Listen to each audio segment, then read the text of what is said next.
Recently, the president of Portland State University, a large public university in the Pacific Northwestern United States, declared, quote, "My highest priority is sustaining and amplifying our commitment to racial justice," unquote. What does it mean to state that racial justice is the highest priority of a university? How is that different from saying truth is the highest priority of a university? In this brief talk, I'll examine and analyze these questions. If racial justice is the highest priority of a university, that means that anything, any value that comes into conflict with racial justice must be subordinate to racial justice. If it were not subordinate to racial justice, then racial justice would not, by definition, be the highest priority. Given that all other values are subordinate to racial justice, if there's a conflict between racial justice and, for example, free speech, then racial justice must trump free speech. What would such a conflict look like? Accept by fiat that the following proposition is a tenet of racial justice. Promotion and tenure should be at least partially based on racial identity markers. If a faculty member provides contrary arguments and attempts to refute this claim, then should be undermining the highest priority of the university, which is advancing racial justice. Thus, that argument should not be made, or if it is made, the faculty member who offered it should be reprimanded or even terminated because she's advocated a position which is in direct conflict with the primary mission of the institution. Another way to think about this would be in the case of a Christian university. Bob Jones University is a conservative Christian university in Greensville, South Carolina.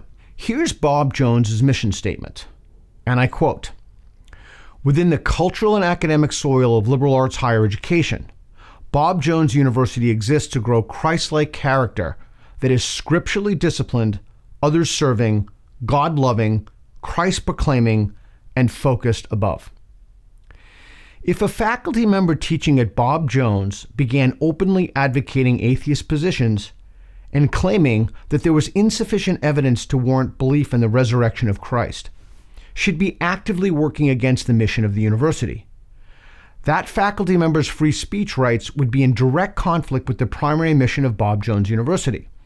It's an open legal question whether the university would have sufficient grounds to terminate the vocal atheist faculty member's employment. Now that I've clarified the reasoning behind how to think about a university's goals, let's bring our attention back to racial justice and use a real-life example of a conflict in priorities. Dr. Abbott is a professor in the Department of Geophysical Sciences at the University of Chicago. Recently, he was invited to deliver the prestigious John Carlson Lecture at MIT. The topic of his presentation was, quote, "Climate and the Potential for Life on Other Planets," unquote. A department chair responsible for the John Carlson Lecture canceled Dr. Abbott's lecture because elsewhere he argued that academic evaluation should be based upon what he terms MFE, merit, fairness, and equality, as opposed to exogenous characteristics like sexual orientation, trans status, or race. If the highest priority of a university is racial justice, and one of the ways to discharge that priority is through basing academic evaluations on considerations other than merit, considerations that advance racial justice, then there's a conflict between Dr. Abbott's stance and the university's priorities. That conflict is adjudicated by yielding to the institution's highest priority, racial justice, thus preventing Dr. Abbott from speaking. If either MIT or the University of Chicago's highest priority was racial justice, it's easy to understand the reasoning behind why Dr. Abbott should be reprimanded, sanctioned, or even have his tenure revoked and his contract terminated. If truth was an educational institution's highest priority, then there would be no legitimate grounds to cancel his lecture or sanction him based upon his statements about judging academic merit. But what if a university declared its highest priority as truth, and then a rogue professor argues it should be something else, like how to mitigate climate change? Should she be silenced, sanctioned, or even fired? No, she should not. Truth is not a conclusion. It is an orientation and a commitment, a pledge, to form propositions that accurately articulate states of affairs based upon the best available reasons and evidence, and to revise those propositions as new reasons and evidence emerge. Truth occupies a fundamentally different category than any conclusion-centered agenda, for example, mitigating climate change or racial justice. Here's the key difference between orienting a university toward truth as opposed to racial justice or any other agenda. When an organization's highest priority is not truth, it begins with the conclusion and works backward in service to the conclusion.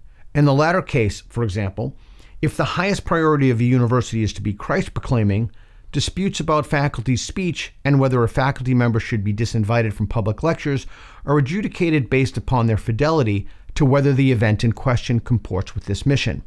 If a faculty member's speech actively contradicts its mission, then the only issue in question is what the punishment should be. Truth-centered universities are under no such burden. Even if a faculty member actively derides truth, as postmodernists routinely do, this position falls under the umbrella of a truth-seeking university. No convergence of opinion or ideological homogeneity is required if truth is the highest priority of an institution. And this is why universities that have made truth their highest priority are unique.